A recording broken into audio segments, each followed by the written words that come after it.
Hola, me acordé, me acordé de un nuevo sticker que me hicieron.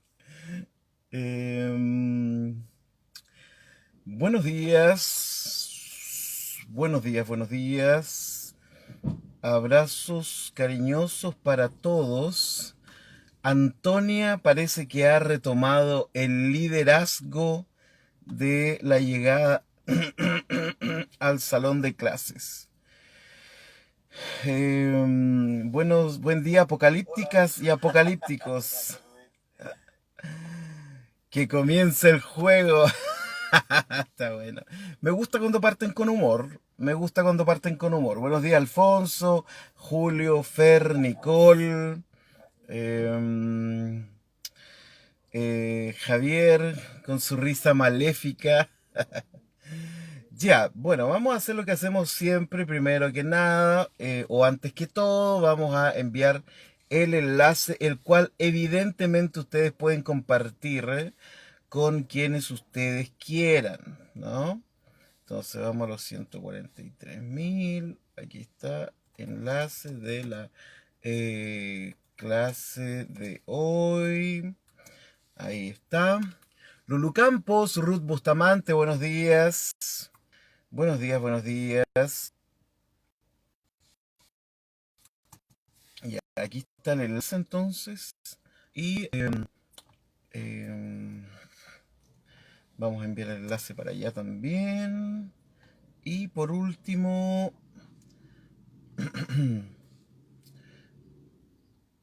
aquí, a este grupo también. Listo, enviados los enlaces y nos quedan 3 minutos todavía para saludarnos. Hoy día traje... es imposible ganarle a la Antonia, dice Alfonso. Lulu Campos, ¿cómo va la lectura de Richard Rohr, no? Libro que tengo yo pendiente para este verano. Buenos días, Janita. ¿Cómo está Samuel, Ruth, Mario? Hoy día traje la Biblia de Yuneman, pero si está Samuel, la verdad es que no la vamos a ocupar entonces, porque Sammy siempre está ahí atento al lupo, como decía esta canción, eh, para, para ver el tema de la Biblia de Guillermo Yuneman, ¿no?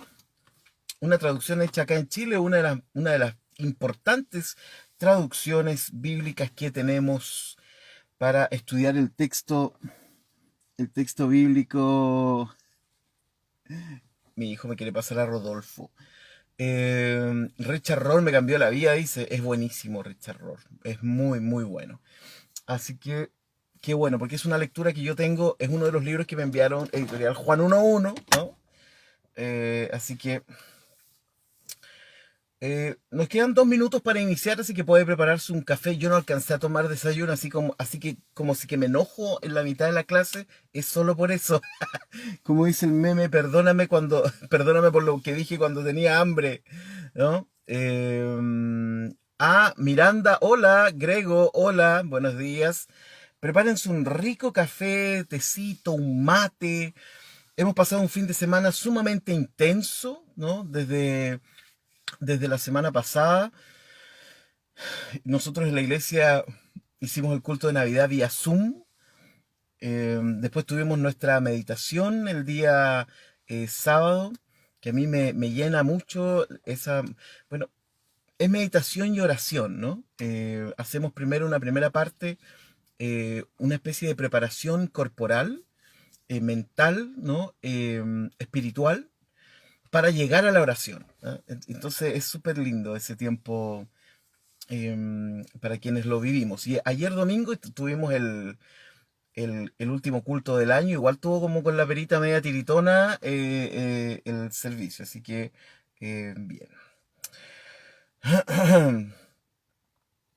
Comenzamos entonces el recorrido por la última semana de clases, última semana de clases, y ¿por qué no con un poquito de música?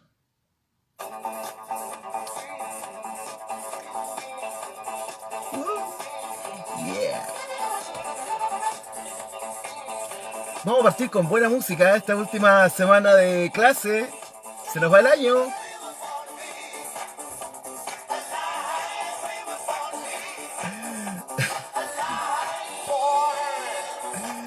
Yo cuando hago clase de verdad bailo en el colegio. Bueno, no bailo tanto, ¿ah? Pero... ¿ah? Nacimos para estar vivos, chicos y chicas.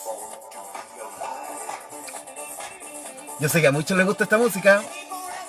Bueno, el tema es que... ¿ah? Ya, pues, hagan... ya, pues, pónganle bueno, lo estoy viendo. Antes de iniciar el capítulo 13, Antonia, no vayas a poner ese mono gordo bailando.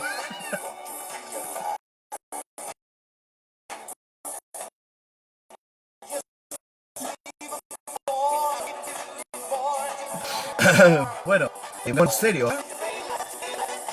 Ya, lo vamos a dejar hasta ahí nomás porque YouTube me la va a cortar después. Así que voy a salir en la primera parte de la clase en silencio, bailando sin nada. Pero ustedes van a saber que esto es Born to Be Alive, ¿no? De Patrick Hernández. El segundo Patrick que conozco que me cae bien. El romano disco. Hoy podríamos traer unas luces acá, ¿no? Café y torta para el desayuno. Oh. Jennifer como que siempre está tomando buenos desayunos, ¿ah? Ya sabemos dónde vamos a ir a tomar desayuno. O cuando nos juntemos en Santiago, vamos a ver a quién le vamos a pedir que nos prepare el menú del desayuno. No el desayuno, el menú del desayuno. Bueno, pongámonos serios, ¿no? ¿Ustedes se imaginan a John MacArthur haciendo esto? Perdió toda la credibilidad del mundo. A la gente le encantan los teólogos enojados.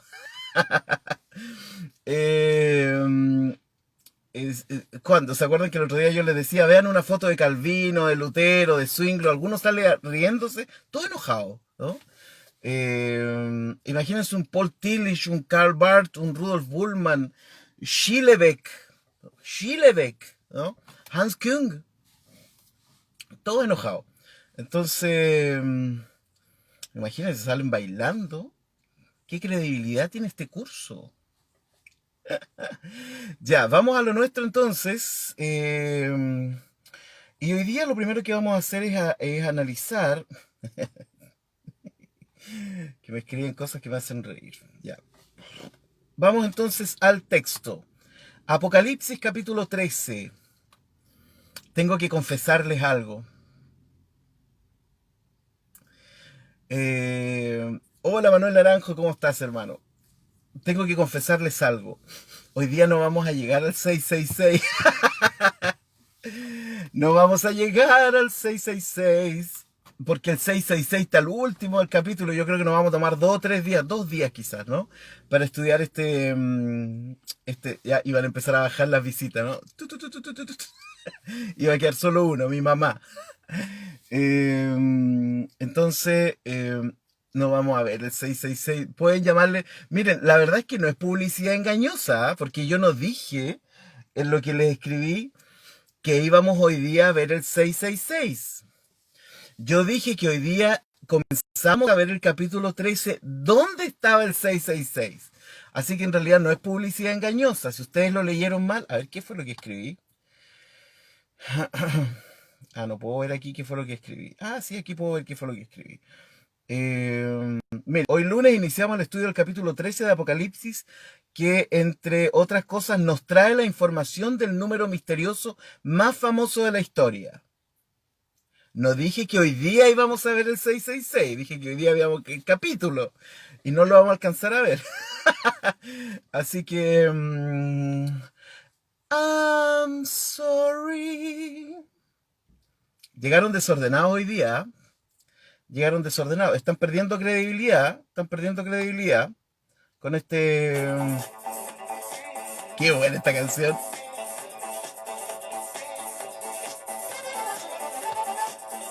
La canción oficial del capítulo número 13 de Apocalipsis. Ya, vamos mejor, dejémonos de desorden, si no me van a tirar las orejas después.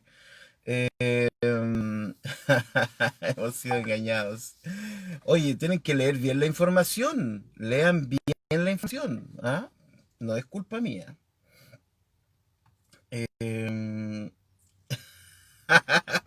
Beatriz, te mando un abrazo. Tienen que leer bien lo que escribí. Yo no tengo la culpa, ¿no? Es como... No es publicidad engañosa, ¿no? Es simplemente que hay que leer bien. Las dos, ¿cómo leo esto, no? Las dos bestias. Subtítulo del capítulo 13 de A. Miranda, dice algún adelanto. No, eso no, no hay adelanto, lo vamos a dejar todo para ese momento. Ya, las dos bestias. El subtítulo que tiene el capítulo 13 de el capítulo 13 de Apocalipsis. Ya pasamos la mitad del libro y ahora vamos en picada, digamos. Vamos a ver qué es lo que ocurre. He tenido conversaciones realmente sabrosas con un miembro de este grupo oficial durante este fin de semana. Ha estado súper bueno la conversación. No les puedo decir con quién para mantener su identidad protegida, pero sí he tenido conversaciones bien interesantes respecto de esto. Ya, pongámonos serios, por favor, y dejémonos del bailoteo.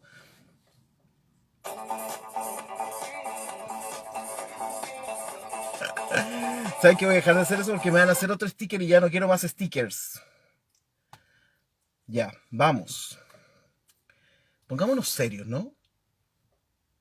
¿Saben qué? Como que me dio calor. Como que se puso caluroso acá adentro de pronto. Un poquito de aire. Eso es. Ya. Pongámonos serios para que nos tomen en cuenta. Si no, no. Las dos bestias. Capítulo número 13. Apocalipsis. Revelación. Versículo número 1.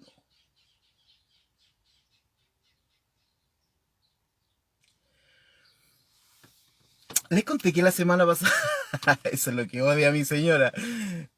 Bueno, me paré sobre la arena del mar, aquí está hablando Juan, ¿cierto? Juan que al parecer ya está de vuelta en Patmos. Se fue al cielo y volvió, digamos. Tuvo estas visiones, o sea, perdón, sigue teniendo visiones, pero en algunas visiones él está en el trono, bueno, no él, sino que él está viendo lo que ocurre en este escenario celestial, donde está el trono, los ancianos, los cuatro seres vivientes, etcétera, etcétera, etcétera. Trompetas, arpas, incienso, multitudes de naciones, tribus, pueblos y lenguas, están todos ahí, ¿no? Pero de pronto ahora Juan como que vuelve a Patmos, ¿no? Está ahí en esa isla, entonces él dice, me paré sobre la arena del mar y vi subir del mar una bestia que tenía 7 cabezas y 10 cuernos.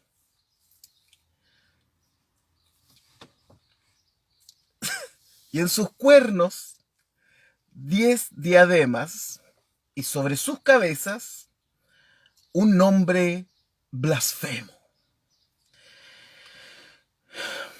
Mini resumen. En el Apocalipsis hay 3 fuerzas o 3 actores que están girando constantemente, ¿no? En esta gran obra, en esta gran obra, ¿no? De la representación gráfica de la lucha entre el cielo y la tierra, por decirlo de alguna manera. Son 3 elementos básicos que se van mutando, que se van transformando, pero que siempre están ahí, ¿no? Primero, el primero de estos elementos es la iglesia, ¿no? La iglesia definida aquí como los santos, los que tienen su nombre inscrito en el nombre de la vida, los que son perseguidos, etcétera, etcétera, etcétera, ¿no? Todos ellos son quienes están en ese lugar. Perdón, es que me perdí un poco porque ahí sí.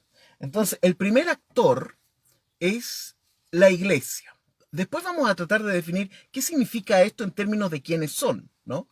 Aquí Samuel colocó la traducción de Yuneman y dice Y paróse sobre la arena del mar, y vi del mar una bestia subir, teniendo cuernos 10 y cabezas 7, y sobre los cuernos de ella 10 diademas, y sobre las cabezas de ella nombres de blasfemia. Gracias, Samuel.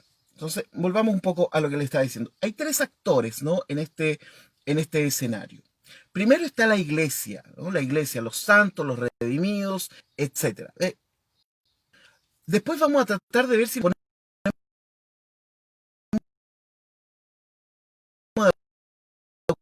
acuerdo de quién sería, ¿no? O de cuáles son las características de. Porque hacia el final del capítulo, cerca de que los que guardan menos años, sí, no te preguntarse qué son. ¿Cuál sería el elemento para ti que tú, desde el cual tú podrías decir, ah, esta es la iglesia, ¿no? Es un ejercicio que podemos hacer ahora, ¿no? ¿Cuáles son las señales que tú tendrías que ver para decir, aquí está la iglesia? ¿Cuáles son esas señales? Y yo, sin conocerlo, les voy a decir todas las respuestas que me pueden dar.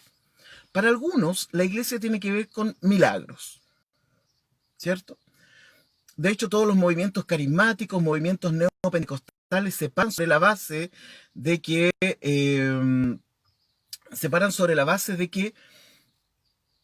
los milagros son los que te vienen a decir a ti que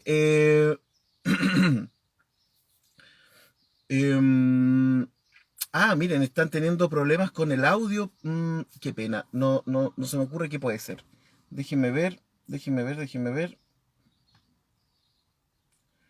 No tengo mi conexión correctamente. Sí. Ya, me dicen si sigue sonando igual raro, ¿ya? O si se arregló. ¿Quién es la iglesia? ¿Dónde podríamos decir? El mundo carismático diría que ya se escucha bien, ok. El mundo carismático diría que son las señales y los milagros, ¿no? ¿Cierto? Los señales y los milagros serían lo que nos dice que está la iglesia. Para otros, la iglesia son los predestinados. Por lo tanto, no hay una acción que uno pueda eventualmente ver. Por ejemplo, para los presbiterianos y para todos quienes creen en la predestinación dura, ¿no? Esta predestinación donde eres predestinado, no importa lo que hagas, porque tu predestinación no se basa en cosas que hagas. Por lo tanto, los predestinados, la verdad es que no puedes saber quiénes son, porque sus hechos no importan, ¿no? Eres predestinado porque Dios te predestinó desde antes de hacer el mundo para salvarte, ¿no? Esa es la teoría de la predestinación y por lo tanto tampoco. Entonces, para algunos, la iglesia es donde haya señales y milagros. Para otros, la iglesia son los predestinados, no tienes idea de quiénes son, ¿cierto? Y ahí están, por ahí andan, ¿no? Son los predestinados. Para otros, la iglesia es una muestra, ¿no? De cómo es el reino de Dios en el mundo. Cuidar a los desposeídos, crear puentes de armonía entre distintos pensamientos, distintas religiones, etc. Es decir, traer el bien literalmente al mundo, ¿no? Traer el bien y luchar contra las injusticias del mundo. Entonces, para ese grupo, la iglesia sería eso. No son las señales ni son los milagros, ¿no?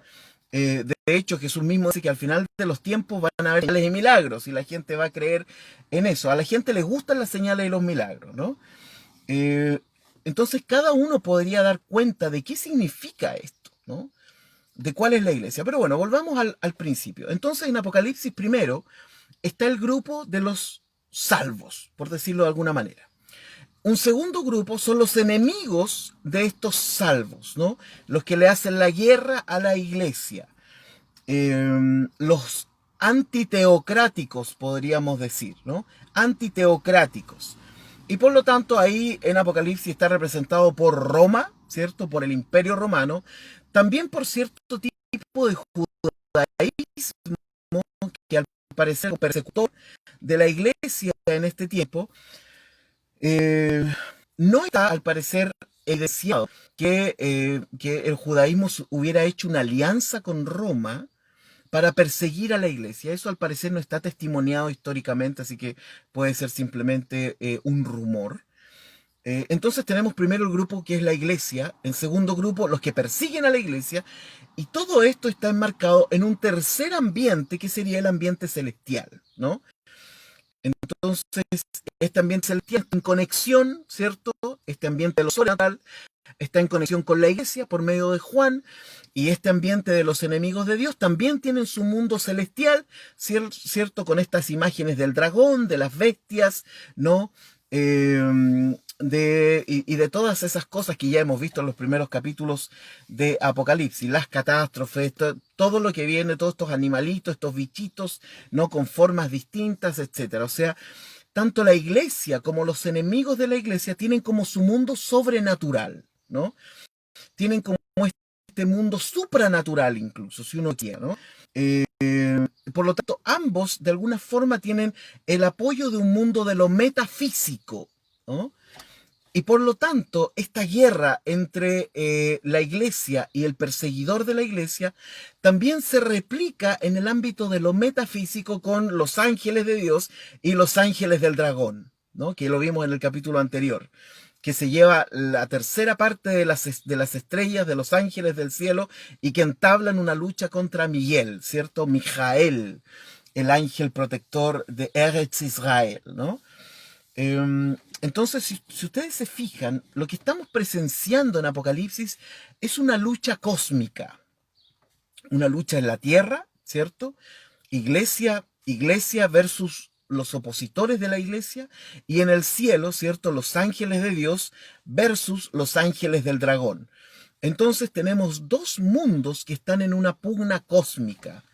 Y eso es sumamente interesante, ¿no? Porque además esto, cuando pensamos en esto, no solo estamos pensando en el fin del mundo, sino que prácticamente en el fin del universo. Y eso se da al final del texto del Apocalipsis, cuando finalmente descienda la Jerusalén celestial y estamos con el milenio y todo lo demás, ¿no? Entonces, esto no es una cuestión local en la mentalidad de Juan, sino que es una cuestión universal, ¿no? La lucha en el mundo real o en este mundo físico, y la lucha también en el mundo que no es solamente el mundo espiritual, sino que es mundo metadimensional, ¿no? En este mundo que está al otro lado. Entonces, estos mundos son los que están en pugna, ¿no? En este complejo escenario. Bien, Juan remite constantemente a las bestias, ¿no? Y la bestia que vamos a ver hoy día, uno la puede asociar también a la bestia del libro de Daniel. Hay una conexión, ¿no? Hay una conexión entre lo que va diciendo Juan y los profetas, pero no cualquier profeta, ¿no? Juan está como muy agradado, está como muy, muy en casa, muy conforme de asociar su visión a las visiones de los profetas que tuvieron visiones, ¿no? Aquí no aparece Jonás, aquí no aparece Oseas, ¿no?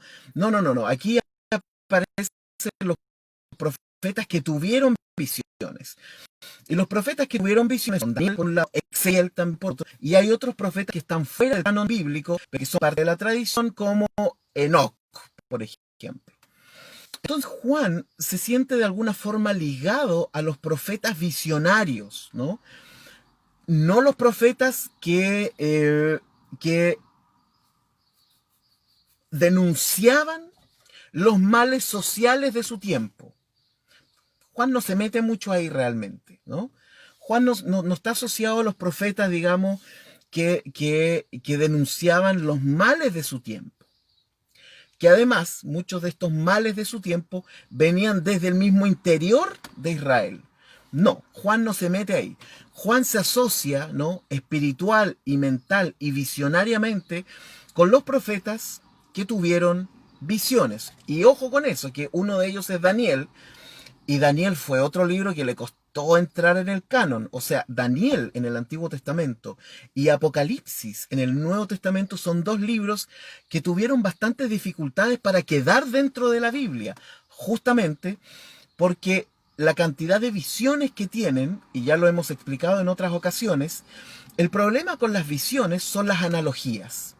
O lo peligroso de las visiones son las analogías. Por un lado, las analogías, ¿cierto?, resucitan, por decirlo de alguna manera, la visión en cada generación, ¿cierto? En cada generación, por ejemplo, en la Guerra Fría, se podría pensar en Estados Unidos contra la Unión Soviética, ¿no? Los buenos contra los malos, ¿ya? Y ahí actualizamos, digamos, el apocalipsis, ¿no? Las visiones. Ahora, en este tiempo podríamos pensar en Estados Unidos de nuevo contra los chinos, por ejemplo, ¿no? Los comunistas, ¿no? Y el libre mercado, o Estados Unidos como el país cristiano, ¿no? Frente a los ateos. O también podría haber sido durante muchísimos años, de hecho fue así, ¿no?, el cristianismo contra el islam, etcétera. O sea, la gracia del símbolo es que te permite una actualización, ¿cierto? Un upgrade espiritual, ¿no?, constante en cada generación. La problemática subyace en ese mismo hecho respecto a que analogizar tanto un texto entonces te puede hacer perder de perspectiva la cuestión histórica, ¿no? Porque estos textos además se escriben históricamente. Así que, ya. Entonces, me paré sobre la arena del mar y vi subir del mar una bestia. Ojo, ya lo hemos dicho en otra ocasión, estas no son cosas reales. Ya lo que está diciendo Juan es que le está poniendo nombre a situaciones económicas, de persecución, militares y políticas. A eso Juan, con su tremenda imaginación, le está poniendo nombre, le está dando una descripción morfológica. Y ahí está la gracia del Apocalipsis, ¿no? Resulta mucho más interesante, ¿no es cierto?, decir que una bestia emerge del mar, que decir, bueno, para los judíos que vivían en Palestina, ¿cierto?, los romanos venían por el mar, ¿no? Es mucho más interesante decir que sube la bestia del mar, ¿no?, hay que decir, bueno, los romanos vienen viajando, ¿cierto?, por el mar. Entonces, ¿por qué? Porque la imaginación, en este sentido simbólica, permite justamente, primero, hablar en código, y segundo, decir lo que se quiere decir de una forma mucho más poética de estos libros apocalípticos. Entonces, me paré sobre la arena del mar, está en Patmos, y vi subir del mar una bestia que tenía 7 cabezas, 10 cuernos, y sus cuernos 10 diademas, y sobre sus cabezas un nombre blasfemo, ¿no? Un nombre blasfemo, ¿no? El texto griego dirá el honómata blasfemías, ¿no? Eso es lo que dice el texto griego, el onómata, ¿no? El onoma, el nombre, ¿no? De ahí viene onomástico, ¿no? El onómata blasfemías, ¿no? Un nombre blasfemo, ¿no? Blasfemo quiere decir que llegó al colmo. Eso es lo que quiere decir lo blasfemo. O sea, blasfemo se te pasó, te pasaste de la raya, pero demasiado, ¿no? Lo blasfemo es decir, esto basta, no podemos más con esto, esto es demasiado, ¿no? Entonces, eso es una cosa importante. Importante. Entonces, ahora, ¿cuál es el nombre blasfemo? Y empezamos a ver que ya tienen en sus cabezas, ¿no?, este nombre. Ya se empieza a pavimentar el recorrido, ¿no?, para llegar al 666 o 616, lo vamos a ver en su tiempo. Ahora bien, los nombres con los que los emperadores se autodenominaban o fueron denominados por otros, podríamos decir que eran nombres blasfemos, ¿no? De hecho, en la historia romana algunas personas lo tomaban con bastante cautela este asunto, porque algunos decían que a los emperadores se les había pasado la mano. Justamente, fíjense en algunos de estos nombres de los emperadores romanos. Deus, Dios. Divus, divino. Augustus, ¿no?, adorable. Filius, en sentido de hijo de Dios. Salvador, salvatore, ¿no? Soter, ¿no? Dominus, Señor. Esos son algunos de los nombres con los que los emperadores se autoproclamaban a sí mismos. Fíjese, Dios, Hijo de Dios, Divino, Adorable, Salvador, etcétera. Entonces, cuando pensamos en esto y pensamos que la blasfemia es como que se te pasó, se te arrancaron los chivos pa'l monte, ¿no? O sea, se te pasó la mano, llegaste demasiado lejos con esto. Eso es el sentido de la blasfemia, ¿no? Entonces, por eso cuando nosotros pensamos en este texto de que lo que no tiene perdón es la blasfemia contra el Espíritu Santo, fíjense que si esto lo traducimos desde el hecho de que la blasfemia es la ya no toleración de un elemento que llevaste a un extremo, es imposible no pensar en lo que se ha dicho en este tiempo, en este siglo o en esta última mitad de siglo acerca del Espíritu Santo. Usualmente se viene pensando de que la blasfemia es como decir algo contra el Espíritu Santo. Realmente no es así. La blasfemia es llevar un concepto a un límite tal que no es tolerable. Ese es el sentido de la blasfemia. Por lo tanto, cuando se habla de la blasfemia contra el Espíritu Santo, lo que se quiere decir en ese texto es, mira, tú puedes decir que el Espíritu Santo actúa de tal forma, en tales formas, ¿no? Pero no puedes llegar mucho más allá sin que esto se transforme en una blasfemia, ¿no? Por ejemplo, imagínense que alguien dijera, no, es que el Espíritu Santo quiere que tú seas rico.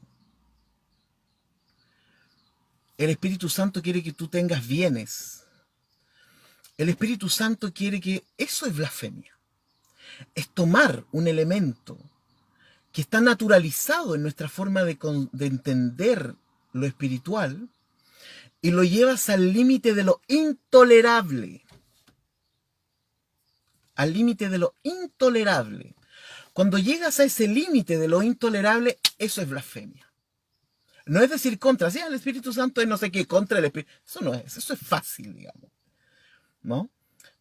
La blasfemia es tomar algo y llevarlo tan lejos,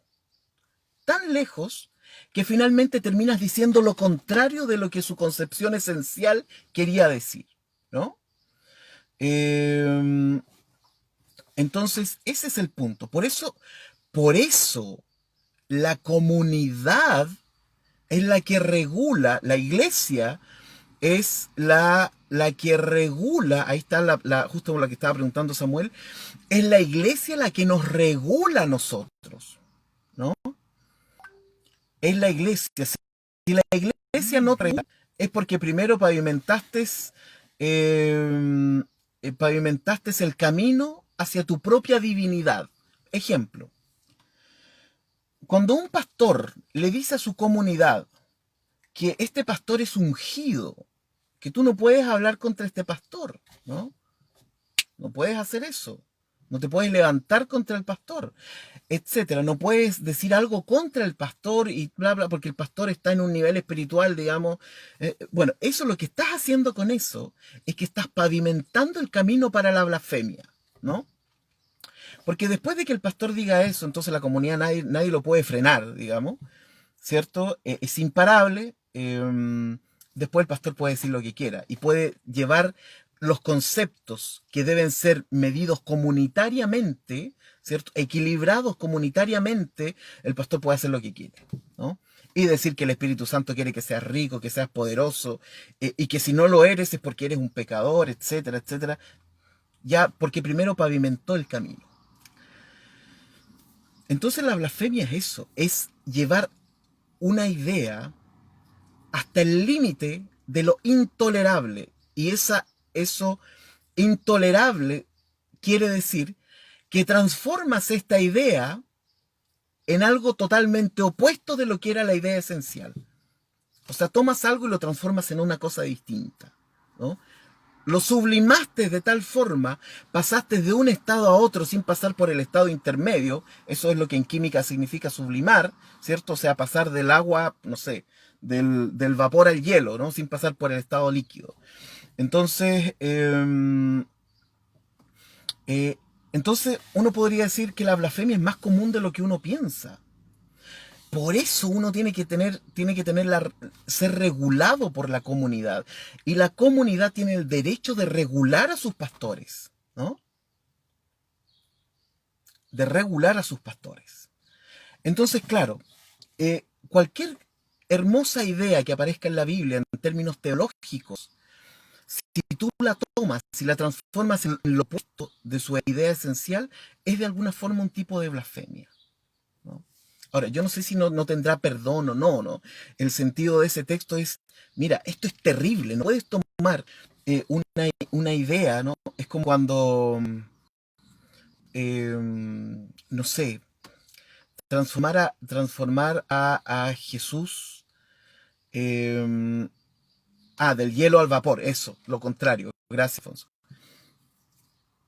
No puedes tomar a Jesús, por ejemplo, y decir que Jesús es el modelo del libre mercado. Por ejemplo, ¿no?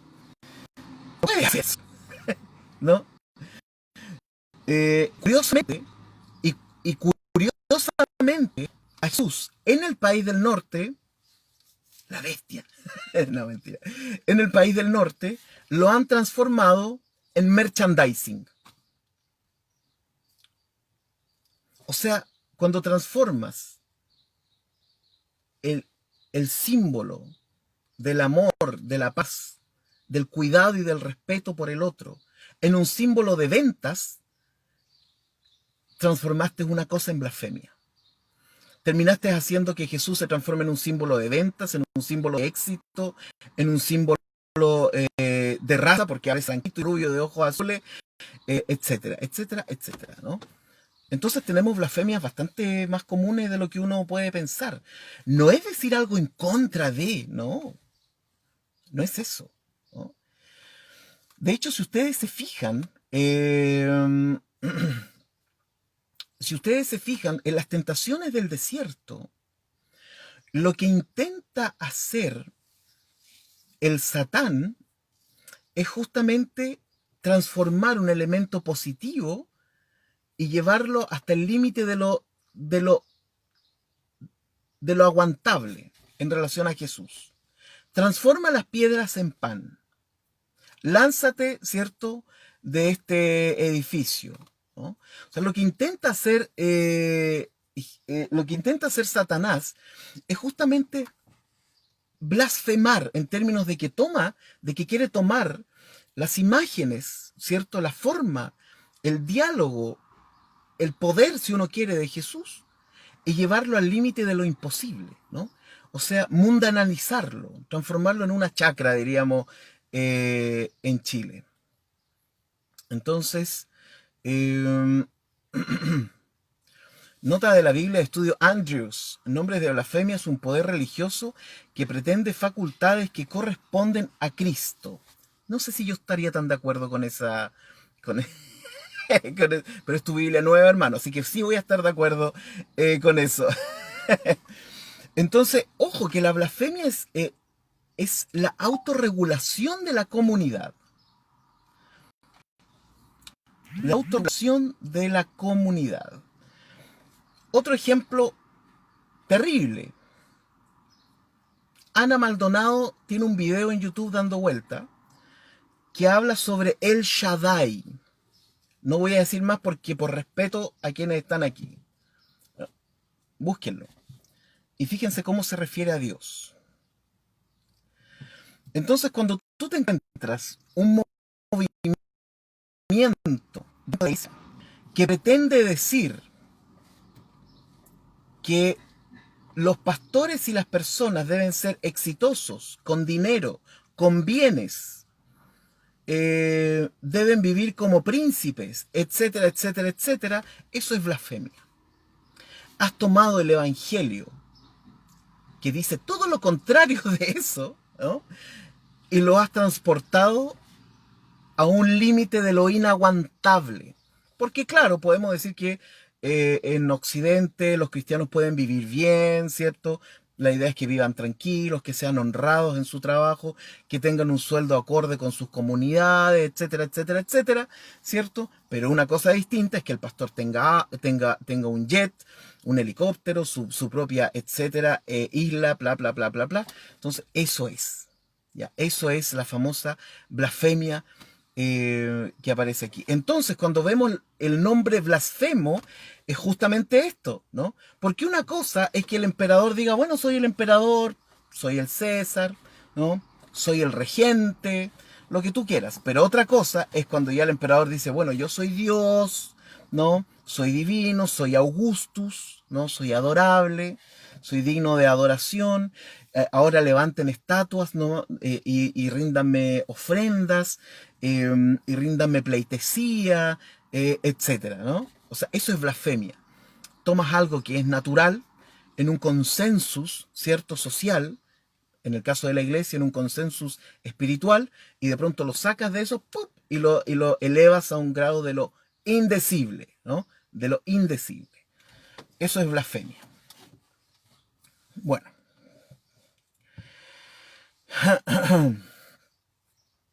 versículo número 2. Nos vamos a tomar un rato con esto, ¿eh? Y la bestia que vi era semejante a un leopardo y sus pies como de oso y su boca como boca de león.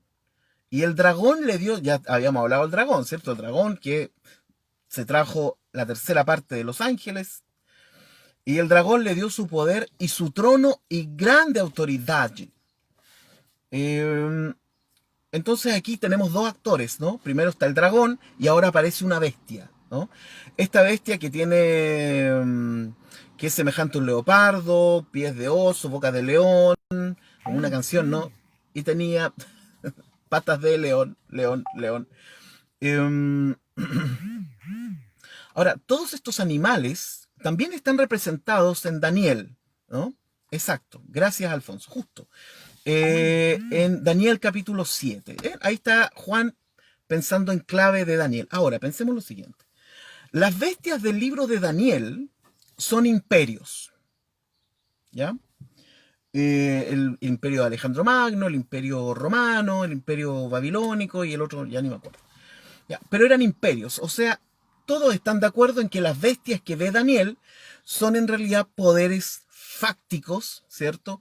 Poderes políticos y económicos de su tiempo. Y todos estos imperios no eran imperios porque si no más, eran imperios que venían a luchar y a esclavizar al pueblo de Dios.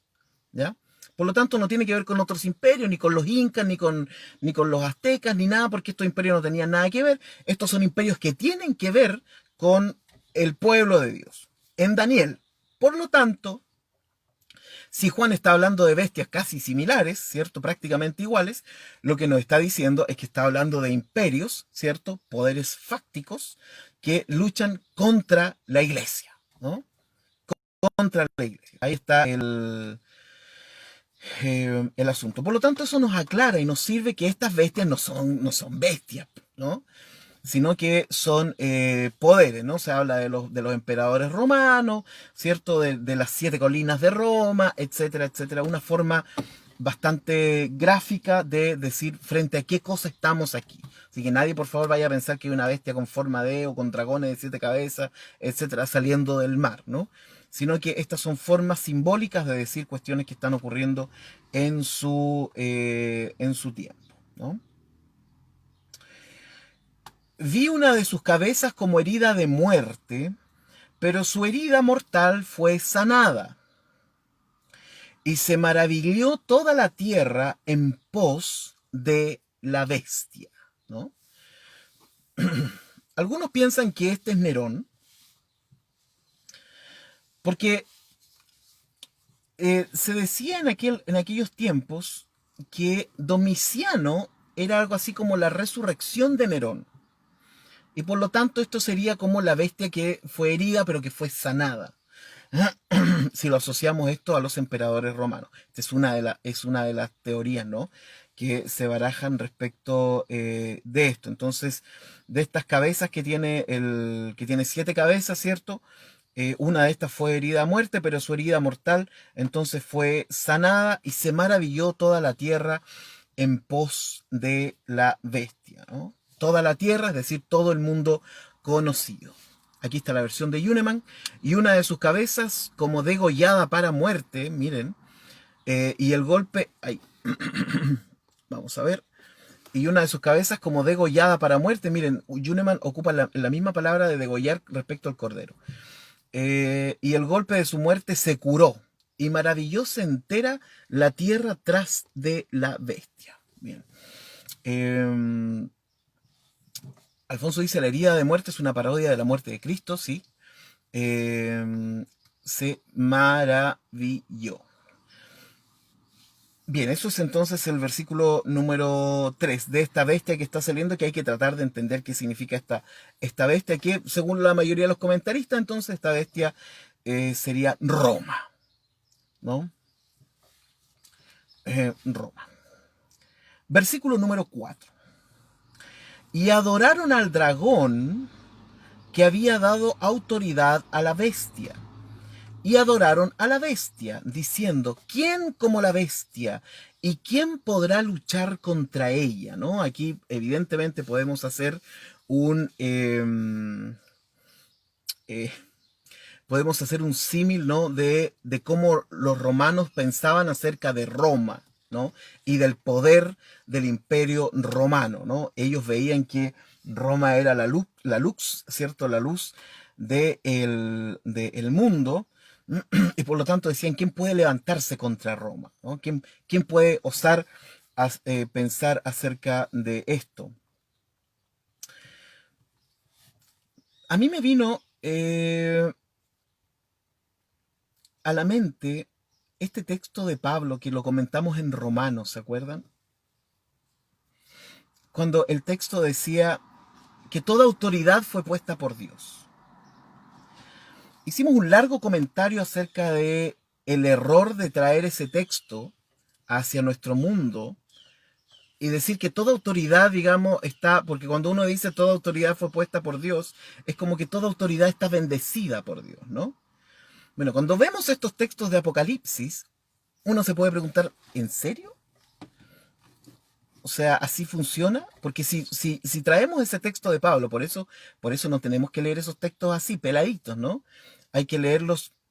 Para leer un texto bíblico deben ocurrir dos cosas. Debes tener 7 pares de ojos. Para leer un texto, primero, por un lado, tienes que leer el contexto, eso te ayuda, ¿no? Para situarte culturalmente sobre lo que se está escribiendo. Pero en segundo lugar, debes leer con tu conciencia, ¿no? Con tu conciencia, o sea, o el sentido común, ¿no? Que Pablo le llamará la conciencia sentada prácticamente o erigida sobre el Espíritu Santo. Romanos también, ¿no? Pablo dice la conciencia que viene del Espíritu Santo. Entonces, para uno lograr entender estos textos, debe tener esos dos modelos. Primero, el modelo del texto bíblico, de la cultura del texto bíblico, y tratar de entenderlo en la medida de lo posible. Pero en segundo lugar, tienes tu conciencia, ¿cierto? Que estaría, no sé si decir normada, ¿no? Pero es una conciencia que está completada, si uno lo quiere, por medio del Espíritu Santo. Entonces, claro, yo leo el texto bíblico y Pablo dice, este es el ejercicio que vamos a hacer, porque esto es importante. Lee el texto bíblico y dice, pero Pablo dice que toda autoridad fue puesta por Dios, ¿no? Entonces no podemos criticar a los presidentes, no podemos criticar a las autoridades, ¿cierto? Aunque la autoridad sea totalmente blasfema, aunque la autoridad sea totalmente inmoral, aunque se haya robado le puso ruedas a todo lo que le podía poner ruedas y se lo llevó, no los podemos criticar porque son autoridades puestas por Dios. Bueno, eso es un error, ¿no?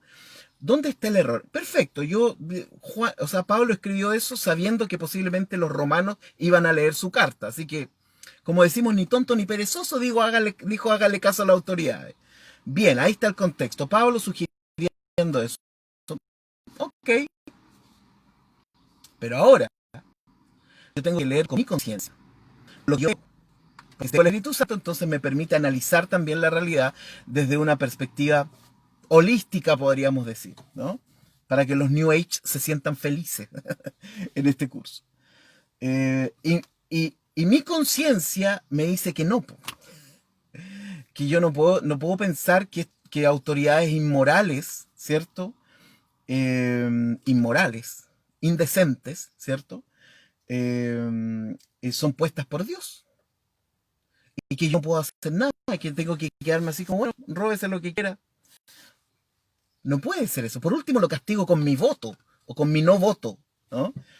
Pero no puedo permanecer impávido frente a eso. Entonces, y ahí está la conciencia. Entonces tengo que unir estos dos elementos. Porque si tomamos a Pablo así como a secas, ¿no? Toda autoridad fue puesta por Dios. Bueno, entonces la bestia, el dragón y todos estos que están acá, que persiguen a la iglesia, fueron puestos por Dios también. Son autoridad, emperadores, ¿no? Ahí está el texto de Romanos 13:1. Sométase toda persona a las autoridades superiores porque no hay autoridad que no provenga de Dios. Y las que hay por Dios han sido establecidas. Entonces, si yo leo ese texto sin pasar por los dos elementos que yo le dije, cultura textual, la de texto bíblico, y mi conciencia, ¿no? Entonces va a ocurrir que alguien se pregunta, bueno, entonces estos dragones y estos emperadores fueron puestos por Dios. Ahora, el sentido de eso tiene que ver con que Dios, la voluntad de Dios está presente en todo el orden del mundo. Esa es la idea que está detrás de eso también. Bueno, pero eso tenía que ver con el tema de la autoridad, ¿no? Porque si no, imagínense, llevemos esto al extremo. Pablo dice, como colocó Samuel acá, que toda autoridad fue puesta por Dios. Entonces ahora viene la autoridad y me dice que me va a poner un chip. Bueno, como es autoridad y fue puesta por Dios, yo me tendría que dejar nomás, po.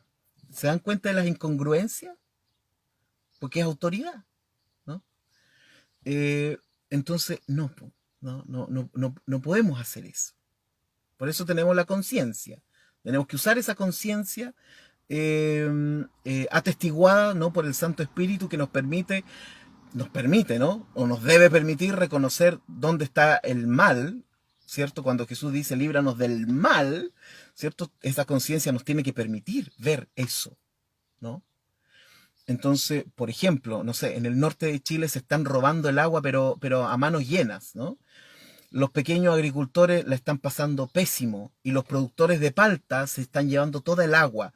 Bueno, ellos lo están haciendo amparados en la autoridad, ¿no? Entonces yo tendría que decir, bueno, la autoridad fue puesta por Dios, así que nada que hacer, po. Algo tendrán que aprender estos agricultores chicos que no tienen agua. Algo les quiere enseñar Dios. No, po. Textum consciensum. No sé cómo se dice, ¿no? Pero texto y conciencia son los dos elementos, son las dos herramientas, ¿no? Son los dos elementos, dos herramientas que yo tengo para acercarme a la interpretación bíblica, ¿no? Texto y conciencia, para poder leer el mundo, ¿no? Entonces, eh,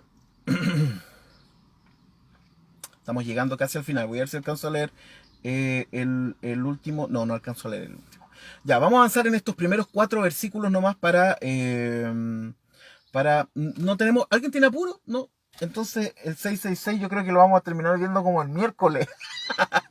Bueno, no estaría mal terminar el año con el 666, ¿eh? Este año, este 2020. No, el jueves es el último. Voy a alargar el capítulo 13 hasta el jueves, ¿ah? Para esto, ¿no? Jennifer dice sentido común, cómo se ha perdido las iglesias. Fíjate que sí, yo creo que hemos perdido la sensibilidad. Hemos perdido la sensibilidad de eso. O sea, cuando yo veo a Jesús, ¿no?, sus enseñanzas tienen muchísimo de eso, ¿no? Bueno, hablamos de eso en la clase del viernes. Eh, sí, bueno, yo diría, yo por eso, quizás más que sentido común, que también evidentemente eso, a mí me gusta como Pablo lo dice, ¿no? La conciencia basada en el Espíritu Santo.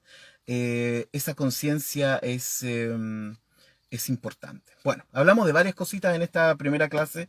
Lo siento, en serio, no me imaginé que no íbamos a tratar el 666 hoy día.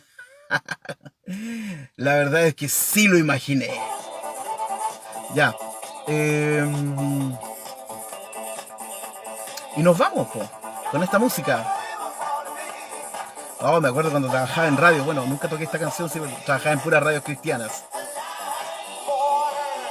Born. Buena. Ya, hasta aquí nomás llegamos. Muchas gracias a todos por su participación, por sus preguntas. Gracias, Sami, por ir colocando los textos de Guillermo Yuneman, que son sumamente interesantes de poder ir comparando. Em, Continuamos entonces. Continuamos la conversación en el grupo de WhatsApp. Conversación, dije, no stickers. Por favor, ¿ya? Y tienen 2 horas completas para dialogar antes de que, imagínense, soy un pequeño dictador, con un poquito de autoridad, ya les voy cerrando el grupo, el diálogo.